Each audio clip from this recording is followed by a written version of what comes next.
And now we are ready for the panel discussion on the domain assisted living. Manyum venam, marayum venam, veyilum venam, lavum venam, poovum venam, pudum venam, nyanum parinu. What Kunjundi Marsha says in the simplest of terms. The snow, the rain, the sun, the moon, the bloom, the worm, and every individual is indispensable. The assisted living community who deserve to have a decent and dignified life. What does that industry offer as potential and what are the challenges? This will be the topic that will be delved into in detail. In order to moderate the session, can we have on stage Dr. Suja K. Kunnath.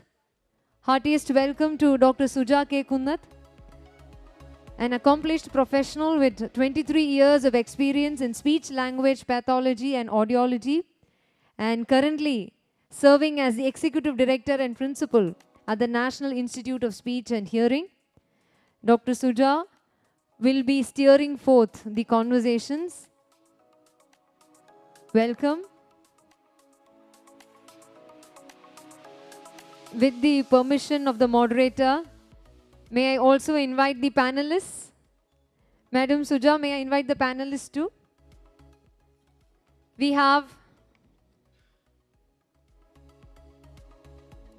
also have our panelists who bring passion and compassion together.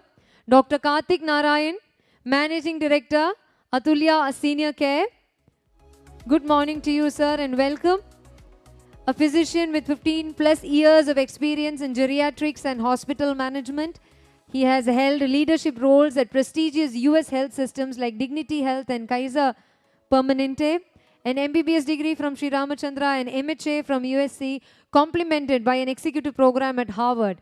His accolades include a fellowship in geriatrics from UCLA and certifications in Lean Six Sigma and human-centered design from Villanova and IDEO respectively. Hello and welcome, Dr. Karthik Narayan.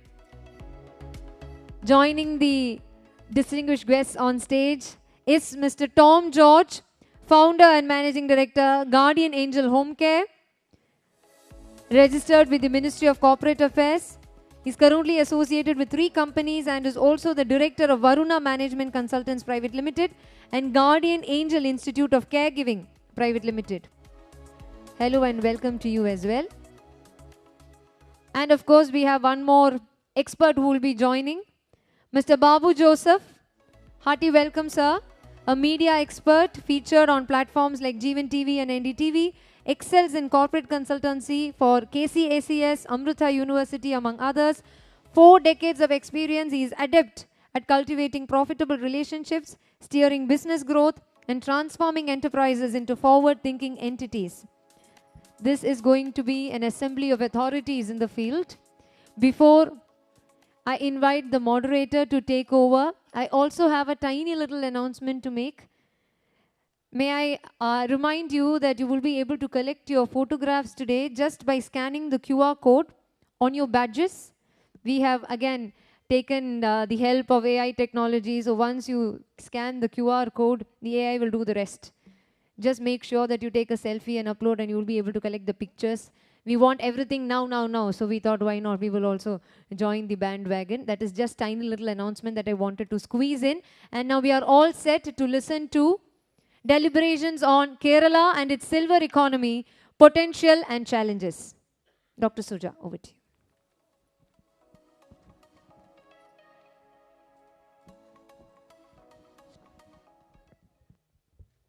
A very good morning to one and all. I'm in fact very happy to be here addressing a crowd that is going to look into the future of Kerala. A big thanks for the opportunity given to me by the organizers of this TiEcon, and a special thanks to Mr. Padma Kumar, who is from Kerala Medical Technology Consortium, who introduced me to this, because we work in parallel connections in a field of assistive technology. So, moving ahead, many of you would be thinking about what is the silver in silver economy? Just I was curious. I don't know whether you were curious about silver in the silver economy. It could have been gold or diamond, better than silver. But then I realized silver is beautiful, silver is your graying hair. So that means that are we only going to talk about assisted living? We are all graying. I think then we are going to talk about people who are 40 plus. Rightly speaking, 40 plus, everybody has got a silver hair, which is a crown. So, this was just a hint to tell you that what kind of a market are we going to target at, and what is the business. The amount of people who are in 40 plus includes that I and you as a potential customer and as a potential investor. Now, having said that, a little bit on statistics. I have the entire list of statistics with me, but just one thought I want to put in for a meditation in your mind is that 4 out of 10 people in the next 6 years is going to pass 60 years in our community, in the state of Kerala. So now this has no big comparison with what we are going to look into at the national level, but globally, yes, of course, comparable to many developed countries. But Kerala is going to hit in 6 years that we have 4 out of 10 members in the community plus 60 years. So in 2050, you know that it's going to be 6 out of 10. I don't think any more statistics is required to open your eyes on the economy that is out there, and the market that is there. So just putting it very short, why am I here? Or, I have other people also joining me here today with me. So now this happened when I'm an academician, I'm not a businesswoman at all. Way back when we were first putting proposals for the central aid or any kind of government grants, it was all about child development because in the social welfare sector. But from around 2015 onwards, your DBT grants, your DST grants, all that started pushing on a concept called as healthy aging. NISH itself ran a program called as cognitive communicative aspect of healthy aging. So which means that research and development are going into this area, but however, in parallel connection, how much amount of business have happened that it is reaching to the community is a question that we need to answer in a larger crowd. Now, then we realized that in 23-24 budget proposal, we realized that there isn't anything that is much being done in the community by the government of Kerala also. So we pushed a proposal with National Institute of Speech and Hearing, Social Justice Directorate, and State Planning Board together. We put up a proposal for the 23-24 budget to draft a policy for the state, so that we are going to look into. So the state is very keenly observing what is going to happen in, I wouldn't say aging, but on a healthy aging side. So I have with me here today our state policy maker drafting the proposal, and the state coordinator who is looking at the survey in terms of this. So our primary data and secondary data is also very less and missing. Now, that is the reason why I was interested, and I am here because, we want this as a state program, and the government should look into each and every aspect of this. Now, another question of why silver economy is important, I will just make it into very quickly in a few words before we open the discussion with the panelists here, who are very eminent people in this field. Why silver economy, as I understand, is that we now know that there is a huge market, there is a huge business opportunity there, which means that a lot of employment opportunities, product development, and service. But at the same time, there are some societal challenges which we still do not know. One is that we are dealing with people who are above 60 or who are retired, means they have a very good high purchasing power with a very less economic burden.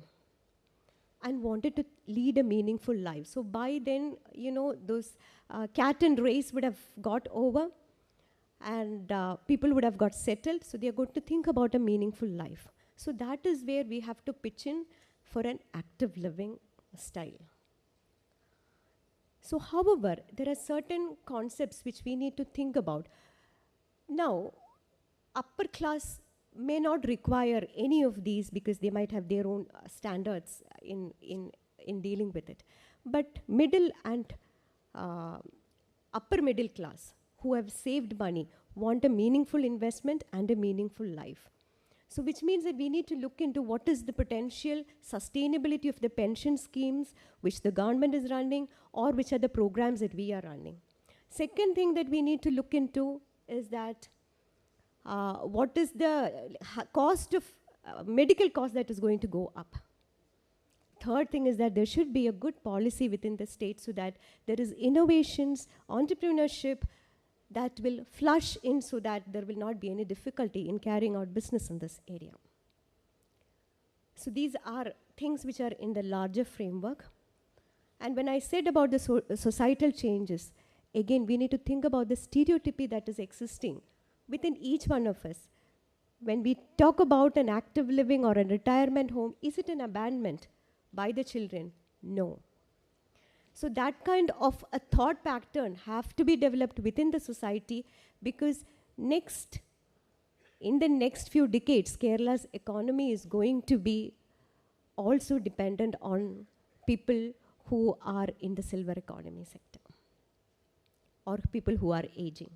So keeping in this mind, we will open today's discussion in the areas of awareness. Probably as a customer, what are your thoughts? Or as an investor, how good is it going to be? What are the standards that we need to think about? What are the quality accreditations that we need to think about? And research and development. So majorly we will have discussions in these 4 areas. Hopefully you'll have good take-ons from this topic. Thank you.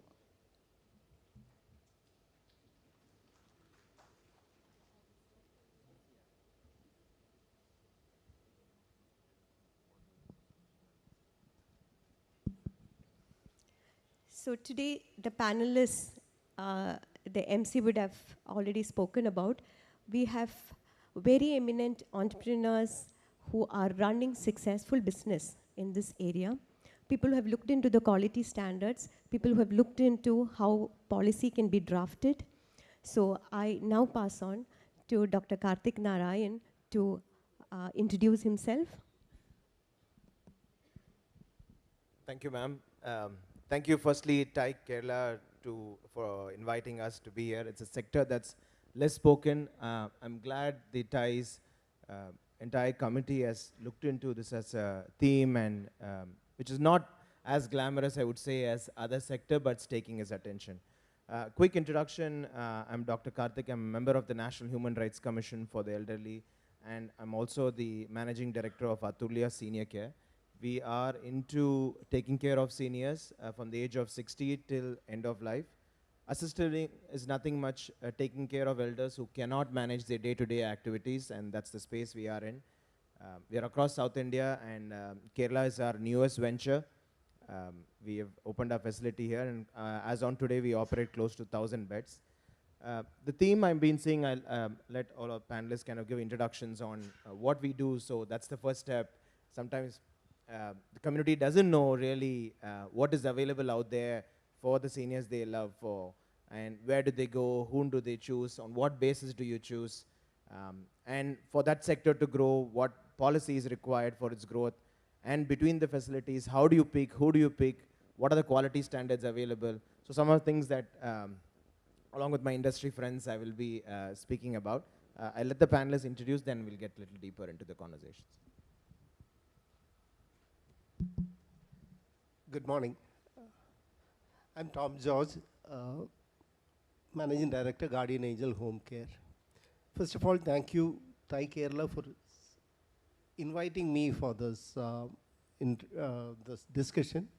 I represent an industry sector which is within the silver economy itself, often neglected and probably stigmatized to home healthcare.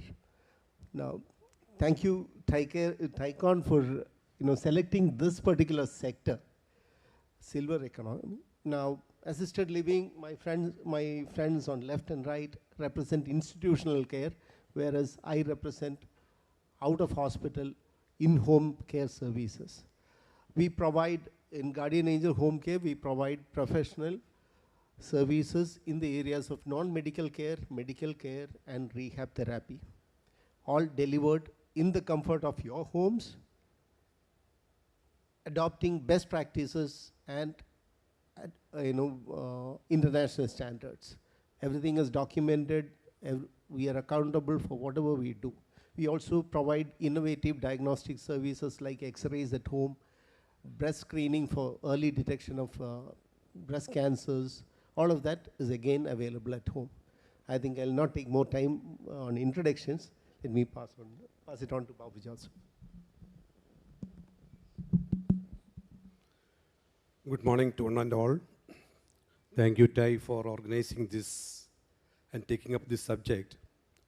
This is quite relevant, but seems to be little dull.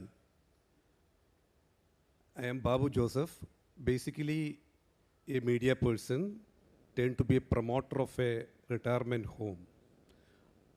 Our retirement home is named Bless Retirement Living. It's situated near Alway. The company, it's a private limited company. It was incorporated in 2011 and started operations in 2016. We started with the 2 senior residents in the year of 2016. Now we have about 130 senior citizens.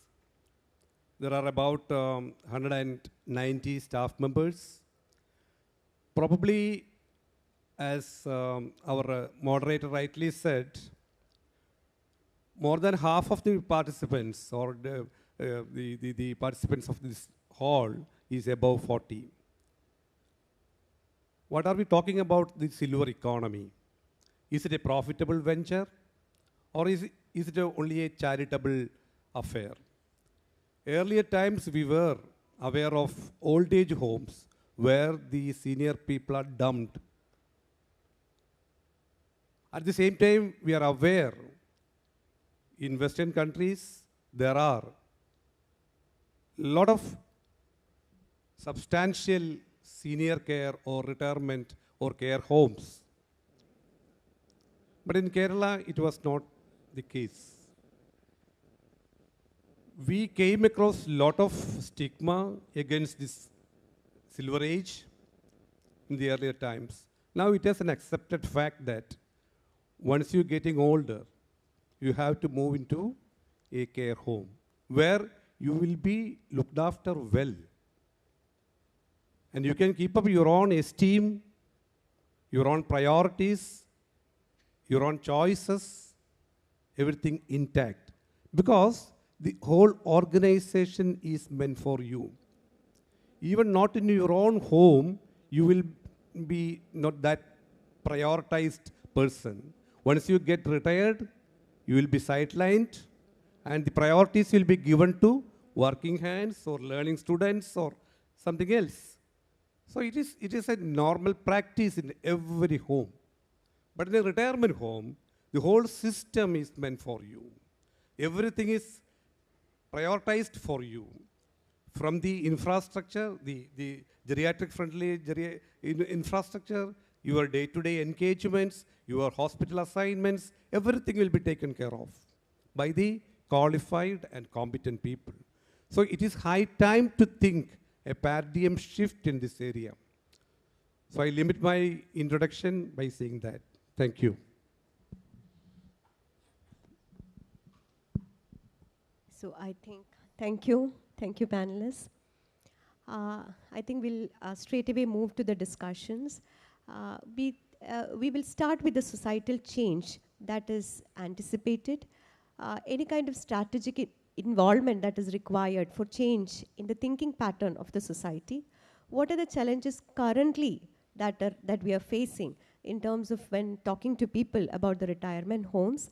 And how do people find out which is the best retirement home available that would promote their active living? And how does this industry largely move in terms of what people need and what their challenges are? I would start with Babu George sir to comment on this. See, there are game changers. We came into the picture in 2011 because there were a lot of queries from the senior community. Where do we go once we get older? Or when we lose our spouse, where do we go? Or we are constrained of our mobility, where do we go? There were no places like that. We have only old age homes where everything was dull, everything was limited. You will be taken care of only for your meals and the shelter.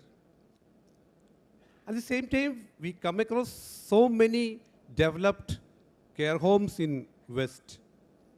Most of our people who are access to those care homes in the West are started thinking about, why don't we have something like that? But in the earlier times, even still, the government does not have enough legislation regarding that. You will be surprised to know that even the government of Kerala does not have a department to register where these senior care homes belongs to. Most of these senior care homes are registered under the, what do they say, Orphanage Control Board. But we know most of these esteemed people does not belong to the orphans. But still the system says like that. So we are trying to change some dignified registration agency. And definitely there are. Say, what is after all a senior living or a retirement home? It's a combination of hospital, a combination of a hospitality business, and something more. The seniors would like to share their feelings with the peer group. They don't want to say much about the future, but certainly they have something to say about their past. They wanted to stay with their like-minded people, like having the same age. We all know the seniors start talking about their past, their own children won't listen to that. They will run away from there. Forget about their grandchildren. So the seniors have a lot of things as to share with the community. In Bliss, we have created a captive talent pool of 130 residents. Yeah, out of 130, there are about 40 retired doctors. We have retired IAS people, retired engineers, professors. Don't you think that they need an esteemed life after the retirement? So the whole concept is slowly changing. Even the governments are thinking about that. Recently, we came to see, incidentally, I am the president of the association we have started in state level. We have represented the government. They are thinking loud how to accommodate the silver age into their entrepreneurial travel. Thank you, Suja. Dr. Karthik, Narayan. Just to step back and even look at what's happening at a population level, while of course India is aging, I would say Kerala is aging much faster. If you look at the aging population at a national level, the percentage increase, Kerala is going to be at 20%, much faster than some of the other states. And very obviously, there is a migration of younger people moving out. And I'm sure you guys have come across the recent articles about elders living alone, some of the issues they've faced, and some of the large villas of Kerala are in fact looked abandoned and unsafe. So it is an awakening at a larger level to look at what our community needs. One, this is a very vulnerable population that we are talking about. Seniors have contributed significantly to the development of the state and our country, but they have to be well taken care, and it is not easy to live alone. Several different stages, right? If you break down senior care broadly, of course, there is a home-based care for people who want to be taken care at their respective home, and there is facility-based care where the wide range of services are available, right from retirement home to assisted living to transition care, post-hospitalization care, post-stroke care, there is dementia care, and there is palliative and hospice. But that said, is the sector organized? Is there opportunity for this to become how hospitals have evolved? Not from a commercial viewpoint, how regulated, how informed is the community on whom to go. We all know when to go to a cardiologist, we all know when to go to the ER, but we all know when we should go to a senior care facility. The real question is, no, because the stigma that's associated. What will the family think? What will the brother think? What will the sister think? Children are even there are children who want to take the right decision, but culturally there are barriers to take such decisions. On the other side, parents save up all their money and they give it all back to their children, and unfortunately they do stand back thinking, now how am I going to support myself during emergencies? And they do live some level of compromised life because they've given it all back to their children. So gone are the days. I think that there is a shift happening as we speak on quality of life, elder safety. The community is waking up, but a lot more work to be done for this sector to be formalized. That's why we've all come together. I think that the real need of the hour is to formalize this sector at a state level. For a few states have taken already. I think Kerala being the state with the highest number of senior citizens among the top 3 states, a lot more work to be done at a policy level to formalize this sector and take it to where it has to be. Thank you, Dr. Karthik. Your views on societal change that is much required. Tom George, sir.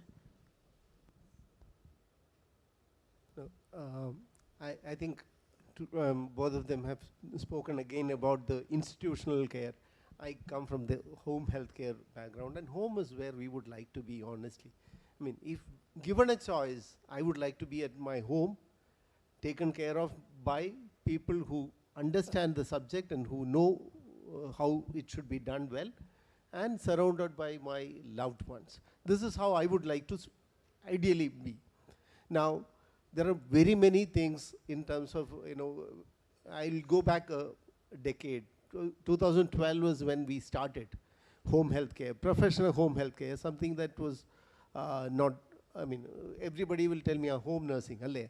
So obviously I had to tell them I am coming with a different proposition. I am not in the business of providing a person, I am in the business of providing care. Now that had to be, awareness had to be created even to understand, okay, what real professional home health care is going to do. Now, in the West, there is complete regulations available. In 2012, when I approached the district medical officer, he said, well and good, you're starting home health care. Okay, good. Sir, I'll be doing medical care as well. Doctors, nurses and all will go provide medical support. Yeah, well and good. That's good, no? Go ahead. Is there any licenses required? No, nothing. I was surprised. I had to actually go back to what is the regulations available, what are the regulations available in the West, and see if those are relevant for India.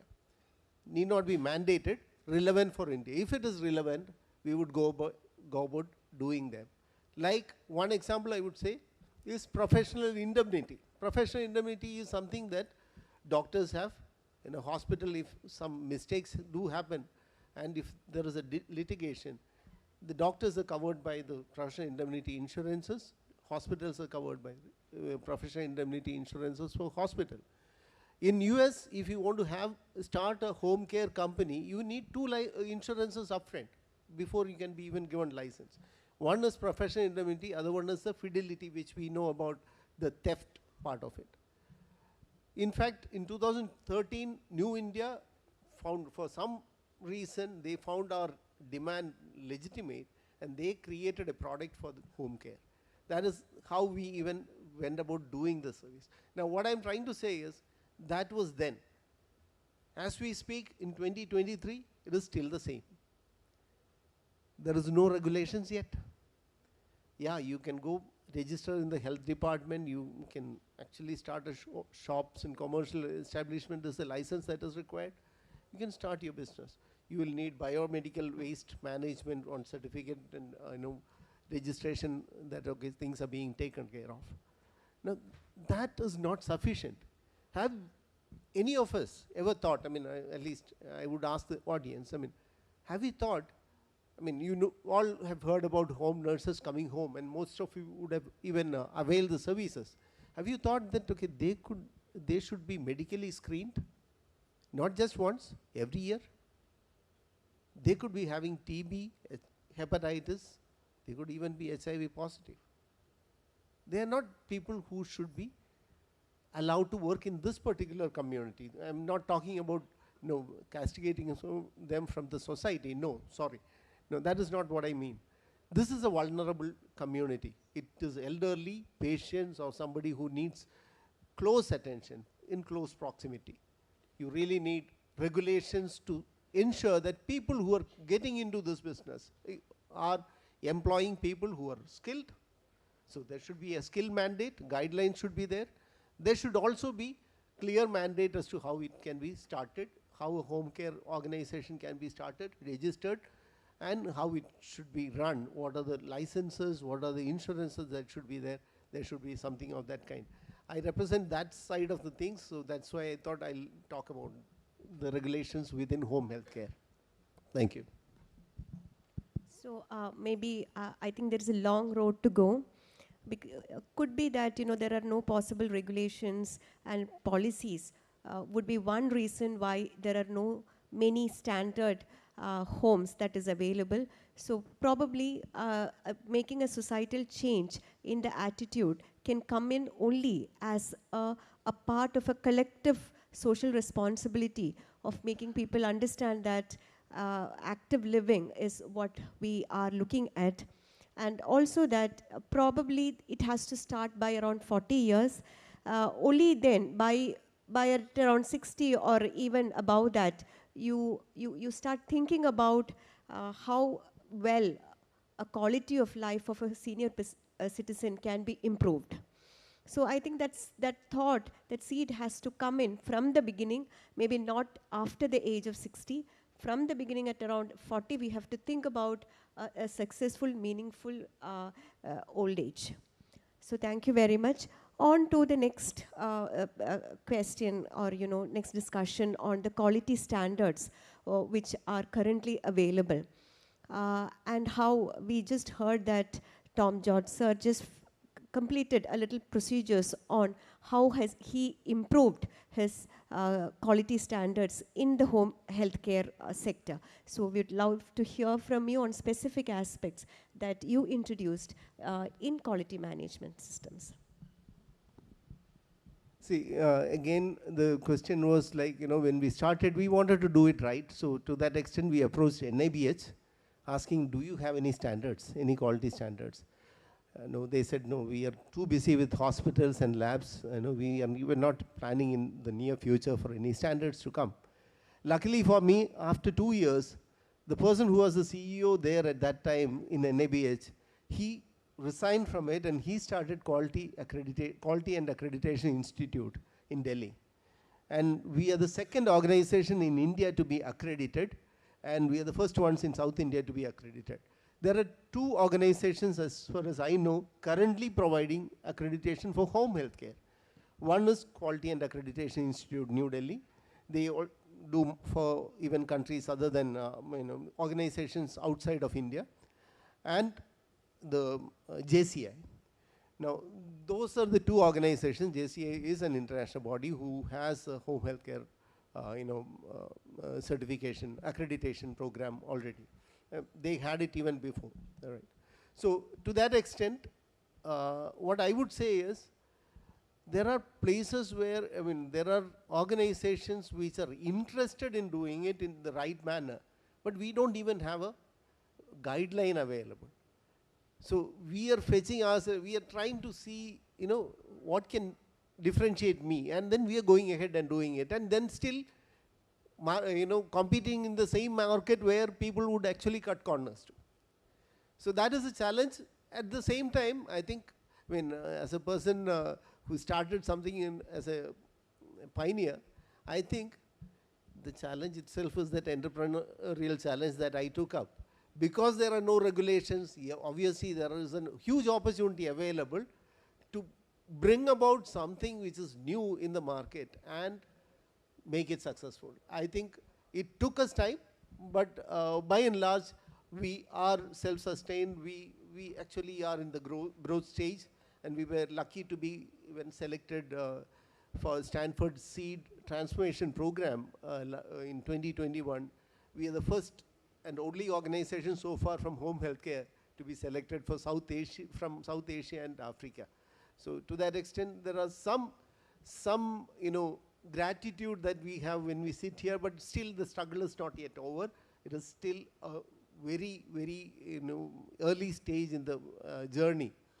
And for all those who are interested in this particular sector, I can always tell you that, okay, don't think about, if you are of that fast food category, people, who need fast food kind of, returns immediately, may not be the right opportunity here, because we are dealing with lives, human lives, in all these areas, human lives, and we have to be very careful. And manpower is what we manage, so it's again going to be difficult, because across the globe, manpower is in demand. Dr. Karthik, Narayan, you want to add on? A good parallel view to look at will be is hospital sectors.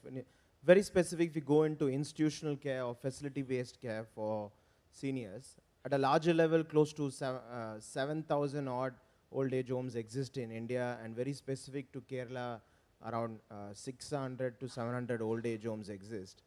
But unlike other states, the ratio of non-profit versus privatized homes, the ratio is off.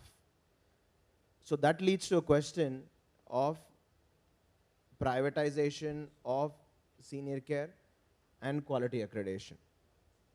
So the reason I mentioned about hospitals is a very similar trend happened. If you guys all look back to how hospitals were prior to the Apollo or the Aster era. It was all non-profit hospitals, either mission-run hospital or religion-based organizations.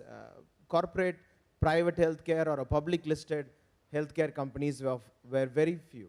So the first breakthrough came from Apollo to become a public-listed company at a larger level. Then we're hearing stories from KIMS to CARE to Manipal all across India. A very similar story will be seen in this sector too. We are very grateful to be the first among in this sector to raise private equity for Morgan Stanley, and it's been a good journey. The reason I comment on all this is because quality becomes an integral piece of growth, and that is a long-term fetch. Two accreditation bodies are available, as Sir was mentioning. One is NABH and one is JCI. NABH has a new draft out for care homes. We are among the pilot programs in India that will be as empaneled. The CEO of NABH, Dr. Athulya, is directly looking into this program. The draft is already available for public domains, so anybody who's interested in the care home space can look into the NABH website and download a copy of the standards for care homes. At an international level, similar to the Homecare, there is the Joint Commission website where you have standards for long-term care. It's a very, very expensive exercise. Just the application and the survey will cost close to 50,000 US, and so with the survey and all that, we will be spending close to 100,000 US just for the quality accreditation body.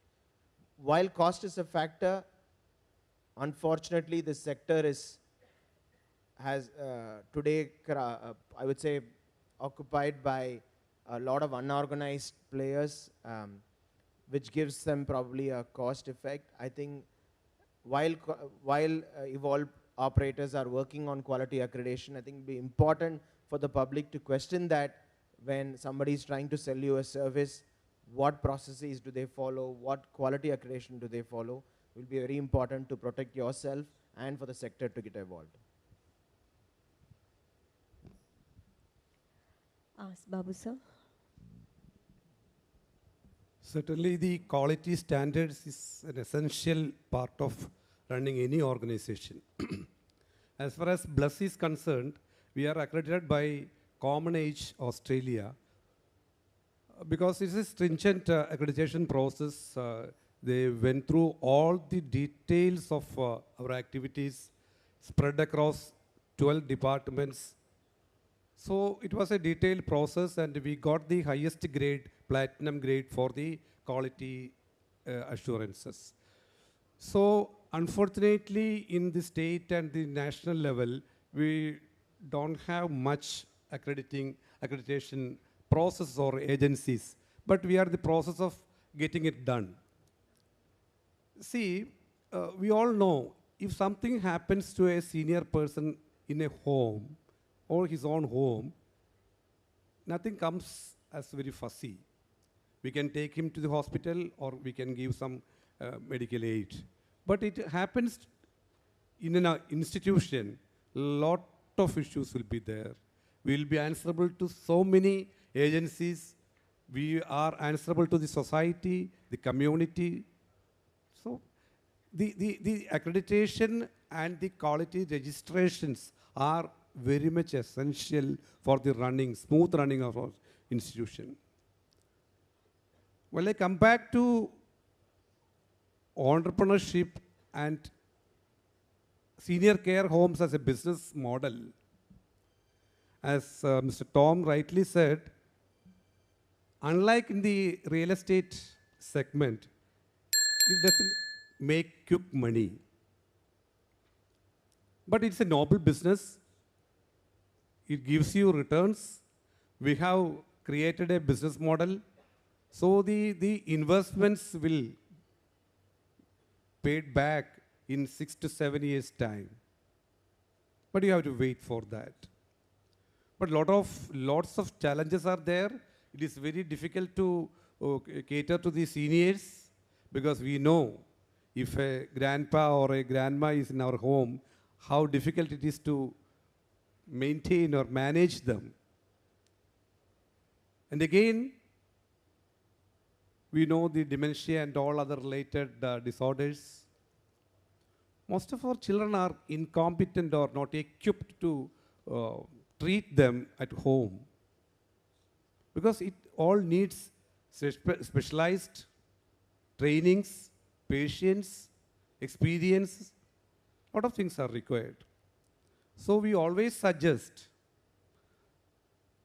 those who can afford to be a resident of a retirement home, it would be always better to move into that because the seniors deserves a better, healthy, esteemed life. Thank you. Yeah, we are running short of time. So we just had a big discussion on this is a sector which requires a lot of planning and involvement because we are dealing with people. We also saw that what state is lacking, but in just as a conclusion, what would be one line advice that each one of you would want to give for a potential investor who is out there or who want to start the business? What would be the one area to start looking at from the beginning so that you have a fruitful success when you eventually launch it? Yeah. one word caution is like this. Unless and until you have a passion or compassion towards elder people, don't venture into that. Don't give the whole responsibility to your employees. You can't succeed. Because unless and until you are there to look after, guide, take it forward, then only you venture into that. It is not an easy task. But definitely, it's a noble business with reasonable returns. Thank you. Yeah, I think he's well put that. Passion is essential. I just want to, because time is short and I have the last chance now. So I just want to tell, in terms of entrepreneurs' opportunities within the entire, silver economy sector itself. Now there are three things that I see. Globally, there are huge demand for resources, manpower resources. Skilling is a huge opportunity within this. Second is there are a lot of remote patient monitoring devices that are coming up, and that is the need of the hour. Because all the more, though my panelists will might disagree with me, but in the West there are people who are moving back or preferring homes right now because wearables and remote patient monitoring systems have come, and telehealth has also become acceptable health care service. Now that said, the last one is software in home care is something that anybody can look at. There are huge opportunities within the software space. I know a friend of mine here works for US companies in the healthcare sector. There is software requirement, and there is a lot of money involved in that, because software for medical services or medical sector out there is very lucrative. Thank you. To my dear entrepreneur friends, the market is there. This isn't a race, one customer at a time. Do it right from the beginning, no shortcuts. It will take you there. Yeah, I think we will just sum up. Just the important point, what as the panelists were suggesting. This is a social responsibility, just not a business, it is a social responsibility. And second thing is that it is just not the silver economy, it is a cross economy, where we just heard that there is health involved, there is education, there is finance, there is tourism, there is leisure. So there are many areas that a person who is venturing into this can look into. So cultivating one area, maybe I don't know there are any other areas where there is an intersection of so many economists coming into. So thank you very much for this opportunity, and thank you for listening to us. Have a read through various, this is a very, very upcoming field. So I think it will be well taken. Thank you so much for the organizers on behalf of all the panelists. Thank you so much.